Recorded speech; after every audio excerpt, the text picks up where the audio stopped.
Okay, so a couple weeks ago, or maybe it was last week, I gave a short class or workshop, maybe that you might call it, on what you needed to know in order to use Upwork effectively as a freelancer or as a client, because some of us here in the group are far enough along in our business development that we maybe hire some admin work like a virtual assistant, or you are potentially looking at doing that this upcoming year.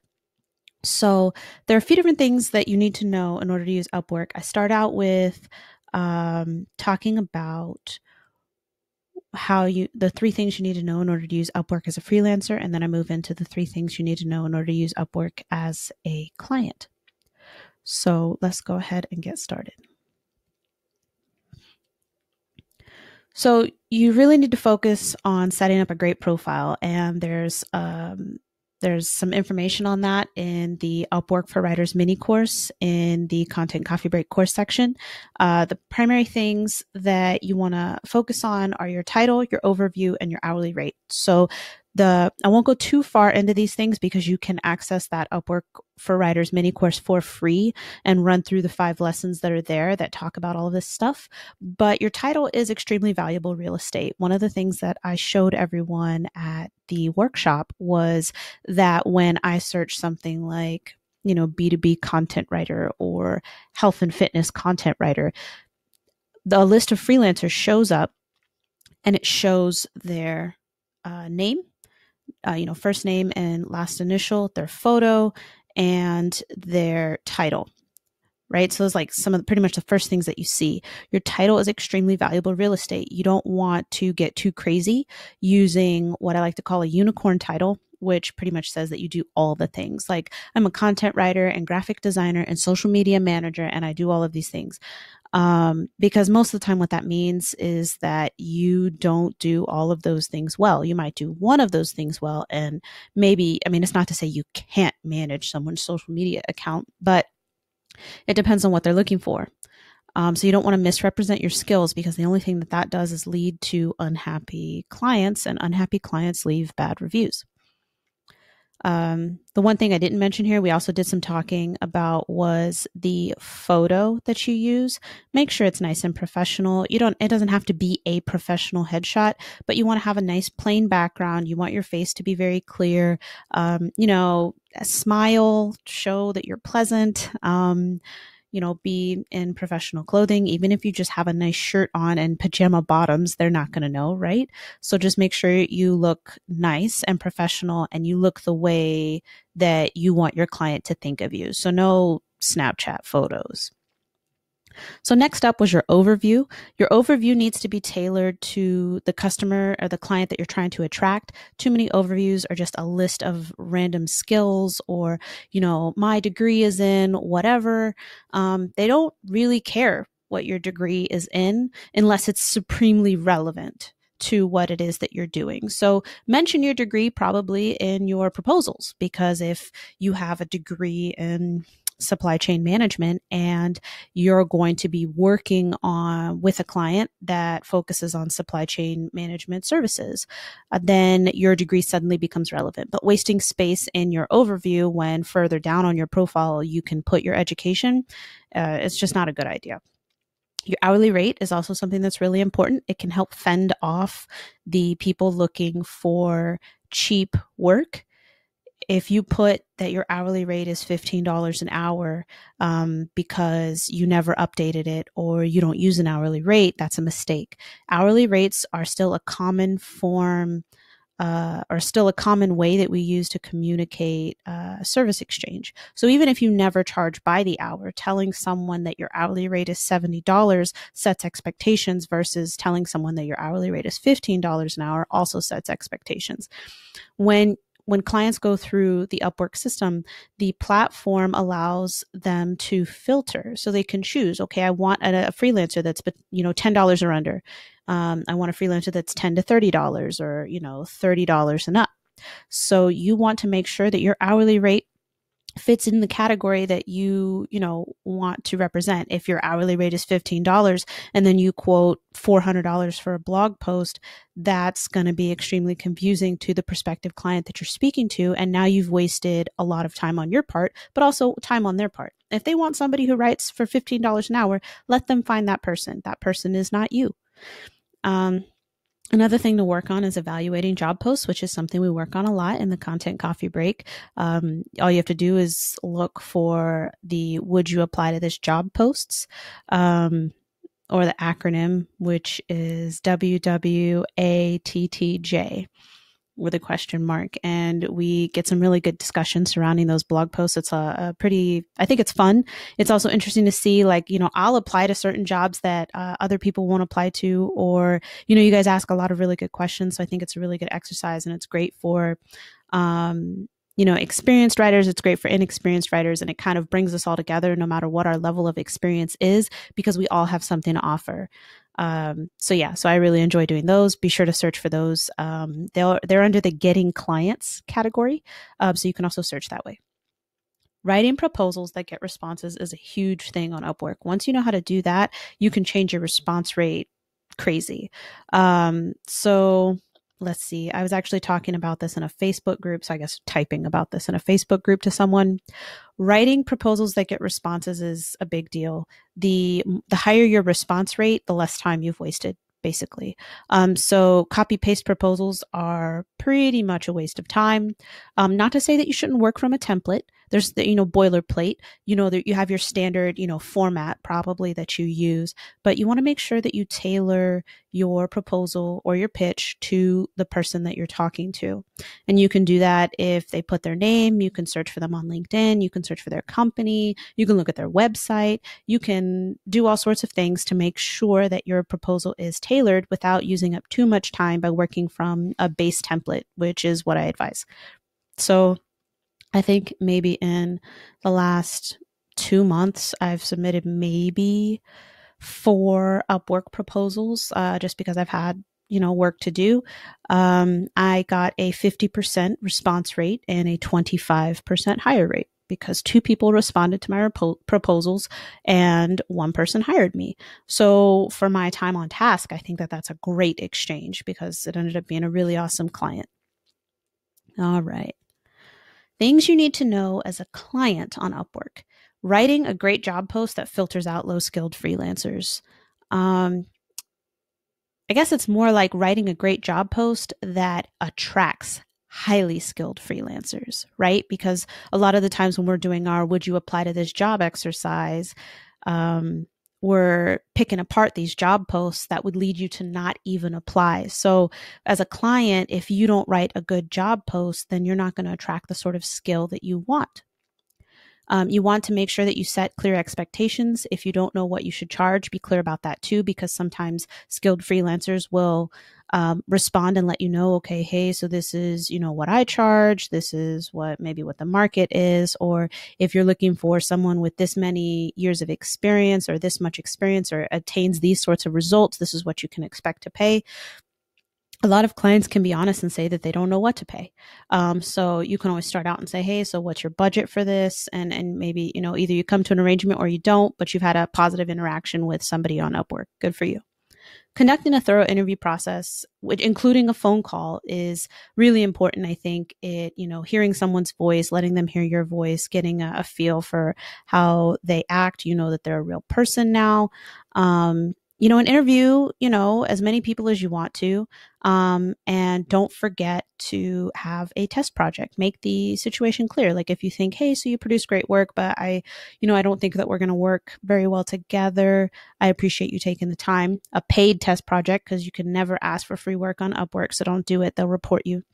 But yeah, just choose something small, so if it's a week, or, hey, if you're paying by the hour, like I pay my VA, Sylvia, by the hour. So maybe I say, okay, this first week, this is our test week. Let's see how we work together. Because, for, let's say the first week is 3 hours, right? And you can afford to pay for 3 hours as a test project to see if you like working with that person. either way, even if you just don't get on together, you've probably got a positive experience and you haven't committed to long-term involvement with somebody before you think that they'll work well with you. Another thing that you can do, like I said in the first bullet, sometimes clients just admit they don't know what to pay. But if you can research the general rates before you post your job post, that can really help you attract good talent. You want to communicate that you're willing to pay for value, or you're willing to pay, however much for a certain amount of experience. If you know that your budget is low, then, if you want to be a good client and your budget is low, be open about that. Be willing to work with someone who's just getting started. But, don't be a terrible client and demand that, that somebody who, don't demand $100 an hour quality work from somebody that you're only able to pay $20 an hour. Like, let's be honest. And so that's pretty much it. And then these are 3 things that everyone needs to know. Everyone needs to know on Upwork. Don't take payment off of the platform. Once you do that, you have absolutely no recourse as far as getting Upwork to help you get paid by this person. Upwork's got their payment guarantee system in place, and if you follow the rules, you will get paid.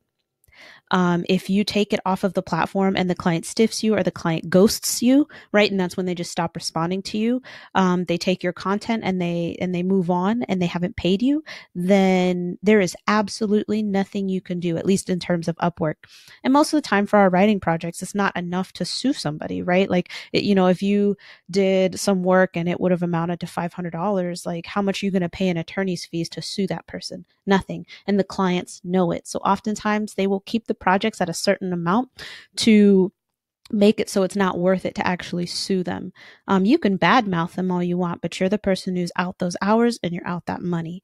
And as if you're a client and you offer to if you offer to pay off of the platform, the freelancer can report you and your account can get shut down. Now, if this is something that you do like as a scammer, then obviously scammers don't care. They just make a new account. But if you're a legitimate client who quote unquote doesn't know better, now your account is, deleted and banned, then that's obviously going to be some trouble for you. Make sure you read the terms of service, because that's what you agree to when you sign up. As a freelancer, as a client, you agree to that when you sign up. So you can't tell Upwork that you didn't know, because they're like, well, you agreed to our terms of service and it's in our terms of service. So you pretty much have no recourse then either. Don't do unpaid test projects and don't ask. People try to get away with it. Sometimes like if they want a tagline, they'll say, hey, send me 5 taglines, and whoever writes the best one, I will pay them. That's an unpaid test project, because the amount of effort it takes to come up with a great tagline, it doesn't matter that it's only, 5 to 7 words. You have to put a ton of creativity into a tagline. There's research that you have to do on the customer and on the client in order to produce a great tagline. So, there are ways you might get around it. Like, you might say, like, I think if I was going to do, just give me a quick on the spot demonstration of your skills, I might say, describe your morning cup of coffee in 3 sentences or less, right? So if I was looking for a creative writer and I wanted them, that would be the thing. 3 sentences, right? I feel like most people would be comfortable with that. And it's something completely random. So, or maybe even make it more to the choice of the freelancer. Provide me 3 sentences on your favorite experience, a daily experience like coffee, or an experience to Europe or something, whatever. Let them pick. That might be something you could get away with, but you have to be careful. Don't ask for unpaid test projects, because one of the other scams that they do on Upwork is they will ask for test projects, and content scammers will accumulate content that way. By getting, an unpaid test project on this, an unpaid test project on that, and then put it all together as like one big project. Submit work using Upwork's functions until you build trust. So let's say you have an ongoing content blog arrangement. I normally give my clients access to the blogs via Google Docs so we can collaborate, but I also submit it through Upwork's functions. And the reason why is because if it's a fixed price, you have 2 weeks that you would have to wait until the funds are automatically released to you. If you only do it through Google Docs, the client might forget because they get busy. Um, so you want to make sure that you submit using Upwork's functions. And in a way, it can even make it easier because if you can afford to wait that 2 weeks, then you don't even have to bring it up to the client. The client's happy with your work and then the funds get automatically released. No big deal. If you're a client though, and you see that they've submitted via Upwork for work and you're not happy with it, make sure that you hit the request changes button because that stops the 2 week timer and it keeps your funds from being automatically released. So those are the big things. Um, Although, if you're a freelancer, speaking of fixed price milestones, if you're a freelancer, you shouldn't work unless the milestone is funded. And it'll say funded on the page next to the milestone. And if you're a client, what that means is that money is taken from your account, but it's held in escrow, which means it hasn't been paid to the freelancer yet. What happens is that you will release that payment, or if you wait 2 weeks and you act like you don't care, then Upwork would release it automatically. But within that 2 week time span, you can release those funds to the freelancer if you're happy with their work. And this just builds, like, that doesn't happen obviously in normal or outside of Upwork freelancer client arrangements, but it's a way for you to feel confident in working with a freelance web designer in Italy, right? You don't know that person. You only met them on Upwork. That money in escrow is their assurance that you're going to pay them for their work, but it's also your assurance that they won't be paid unless they provide the quality of work that you guys agreed upon. So it's just kind of a way for everyone to kind of put trust in a system when there's no real face-to-face interactions. Like, you probably haven't gotten a referral from somebody in your network. So this kind of helps build trust that way. All right, so that was pretty much the workshop. The one thing that you're not getting is a lot of people had questions and comments and experiences to share, and that was pretty awesome. My big thing this year is I'm going to be trying to do more speaking, so I'm really looking forward to re-recording these workshops and sharing the information with you here in the Content Coffee Break if you can't attend the workshop in person. So until next time. And I guess it's already been a Merry Christmas, so we're coming up on a Happy New Year. And I look forward to going into the new year with you.